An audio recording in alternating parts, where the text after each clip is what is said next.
Welcome to dot news. ఓడిన ఒక్కడే, గెలిచిన ఒక్కడే. తల్లి చెల్లి ప్రత్యర్థులు ప్రపంచమంతా ఒకవైపు నిలిచినా తానొక్కడే ఒకవైపు నిలిచాడు. అదరలేదు, బెదరలేదు. ఒక్కడిగానే వస్తా అన్నాడు, వచ్చాడు, ఓడాడు. అయినా అతడే గెలిచాడు. ఎలాగో తెలుసా?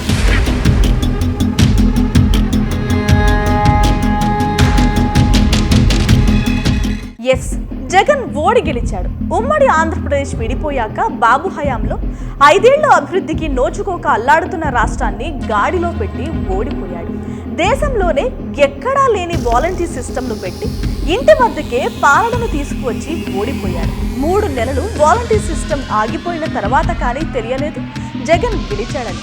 ఇప్పుడు వాలంటీర్లకు మెల్లగా అర్థమవుతోంది జగనన్న విలువేంటో.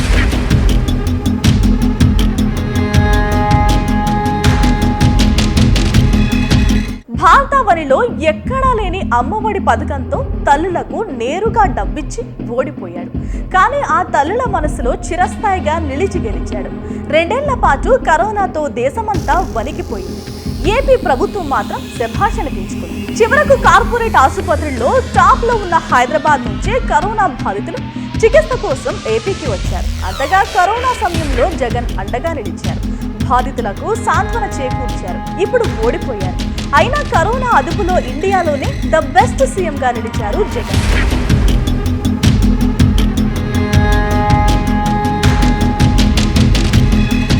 ఆయన పాలన ఎంత బాలేకపోతే నీతి ఆయోగ్, ప్రణాళిక సంఘం మెచ్చుకుంటాయి.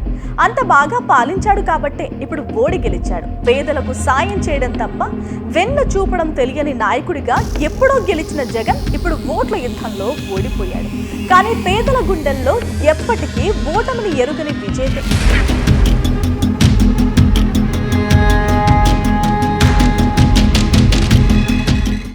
నా ఎస్సీ, నా ఎస్టీ, నా బీసీలు అని ముఖ్యమంత్రికి సామాన్య జనానికి మధ్య లేయర్లు ఉండకూడదని నేరుగా జనంతో కలిసిపోయాడు. అందుకే ఓడిపోయాడు. అయినా జనం నోళ్లలో ఇప్పటికీ నానుతున్నాడు. ఒకప్పుడు వాలంటీర్లు వేస్ట్ అన్న చంద్రబాబే ఇప్పుడు 10,000 జీతం ఇస్తానంటున్నాడు. అంటే జగన్ గెలిచినట్లేనా, ఓడినట్ట? వాలంటీర్లను తిట్టిపోసిన ప్రతిపక్షాలే నెత్తిన పెట్టుకునేలా చేసిన జగన్ ఎన్నికల్లో ఓడినా వాలంటీర్ల మనసులో గెలిచే ఉన్నాడు.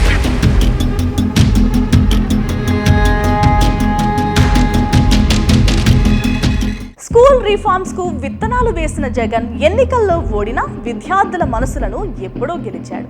100% దేవుడు కూడా న్యాయం చేయలేడు. కానీ ఒక వ్యవస్థ ఏర్పాటు చేయాలంటే ఎంతో కఠిన నిర్ణయాలు తీసుకోవాల్సి ఉంటుంది.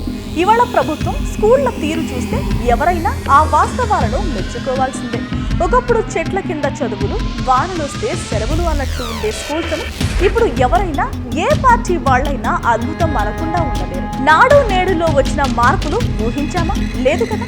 ఇంగ్లీష్ అవసరమా? కావాలంటే యూట్యూబ్లో క్లాసులు వినొచ్చు కదా అన్న ప్రతిపక్ష నేతలే ఇప్పుడు ఆ స్కూళ్లను చూసి నివ్వెరపోతున్నారు. మరి జగన్ ఓడినా గెలిచినట్టేనా?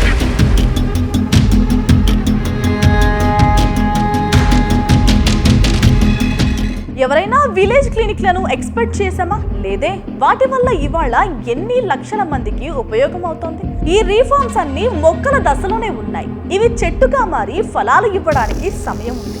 కానీ ఆ లోపే జగన్ ఓడిపోయాడు. అయినా లక్షలాది గుండెల్లో గెలిచే ఉన్నాడు.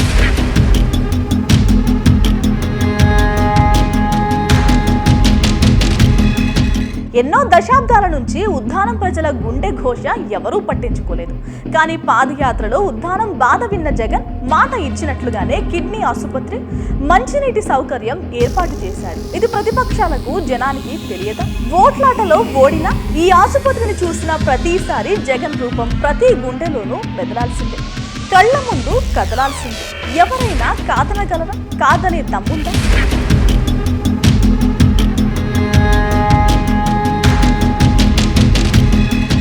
అంతెందుకు, ఇప్పుడు ముఖ్యమంత్రి అయిన చంద్రబాబు కూడా నేను మారాను అంటున్నారంటే అందుకు కారణం ఎవరు? జగనే కదా. ఇన్నాళ్ళు అభివృద్ధి అని చెప్పిన చంద్రబాబు ఏనాడు ఆ దిశగా అడుగులు వేయలేదు. ఇప్పుడు అభివృద్ధి చేయకపోతే, పాలనలో జగన్తో పోటీ పడలేకపోతే కష్టమని ఎందుకు అంటున్నారు?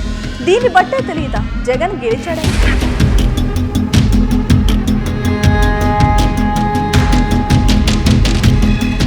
రాష్ట్రంలో వేల కోట్లతో 17 మెడికల్ కాలేజీలు తెచ్చిన జగన్ ఎన్నికల్లో ఓడిన మెడికల్ మనసులో గెలిచే ఉన్నాడు. వాటిని సక్రమంగా నడిపించాల్సిన బాధ్యత ప్రస్తుత ప్రభుత్వంపై ఉంది. ప్రతి ఒక్కరికి నేనున్నానంటూ అండగా నిలిచిన జగన్ ఇవాళ ఎన్నికల యుద్ధంలో ఓడిపోవచ్చు, కానీ ప్రజాసేవలో గెలిచాడు. ఇది ఎవరూ కాదనలేని సత్యం.